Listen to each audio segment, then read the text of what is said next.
नमस्कार, आप देख रहे हैं जौनपुर टुडे और मैं हूं शुभम अग्रहरी। साथियों, जैसा आप सभी को पता है कि देश के 2 राज्यों में विधानसभा का चुनाव हो रहा था। पहले राज्य की बात किया जाए तो आपको बता दें कि जम्मू कश्मीर में विधानसभा चुनाव हो रहा था, जहां पर कुल 90 विधानसभा सीटों पर 3 चरणों में चुनाव संपन्न हो चुका है। तो वहीं अगर दूसरे राज्य की बात किया जाए तो आपको बता दें कि हरियाणा में भी विधानसभा का चुनाव हो रहा था और यहाँ पर भी 90 विधानसभा की सीटें थी, जिन सीटों पर एक ही चरण में चुनाव संपन्न हो चुका है और आज दोनों ही राज्यों का एक साथ मतगणना हो रहा है। तो ऐसे में शाम तक फाइनल हो जाएगा कि जम्मू कश्मीर में किसकी सरकार बनेगी और हरियाणा में किसकी सरकार बनेगी।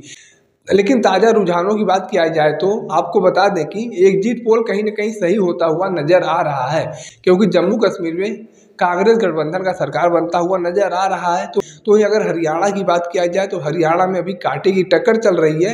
हालांकि यहाँ पर भी एग्जिट पोल में कांग्रेस को बढ़त दिखाया गया था और ये होता हुआ भी नजर आ रहा है, लेकिन अभी कुछ देर पहले से भारतीय जनता पार्टी ने भी हरियाणा में बढ़त बनाया हुआ है। तो वहीं अगर रुझानों के आंकड़ों की बात किया जाए तो आपको बता दें कि जम्मू कश्मीर में कांग्रेस पार्टी गठबंधन 50 सीटों पर आगे चल रही है और बीजेपी 24 सीटों पर आगे चल रही है और पीडीपी जो मुफ्ती महबूबा की पार्टी है वह 3 सीटों पर आगे चल रही है और अन्य के खाते में 13 सीटें जाती हुई नजर आ रही हैं। रुझानों के हिसाब से यह आंकड़े कुछ देर बाद बदल भी सकते हैं। और वहीं हरियाणा की बात किया जाए तो आपको बता दें कि वर्तमान समय में कांग्रेस प्लस 35 सीटों पर आगे चल रही है और बीजेपी 47 सीटों पर आगे चल रही है और वहाँ की क्षेत्रीय पार्टी एनएलडी जो है वह 2 सीटों पर आगे चल रही है और अदर्स की बात किया जाए तो अदर्स यहाँ पर 6 सीटों पर आगे चल रही है।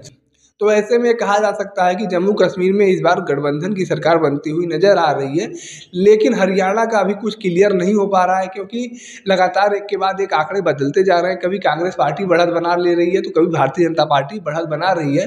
तो ऐसे में कहा जा सकता है कि हरियाणा में कांटे की टक्कर चल रही है। आगे क्या कुछ होता है यह देखना दिलचस्प होगा। बाकी मतगणना को लेकर आप अपनी क्या राय रखते हैं कमेंट करके जरूर बताएं। अगर वीडियो को आप फेसबुक पर देख रहे हैं तो पेज को फॉलो करें, यूट्यूब पर देख रहे हैं तो चैनल को सब्सक्राइब करना ना भूलें। धन्यवाद।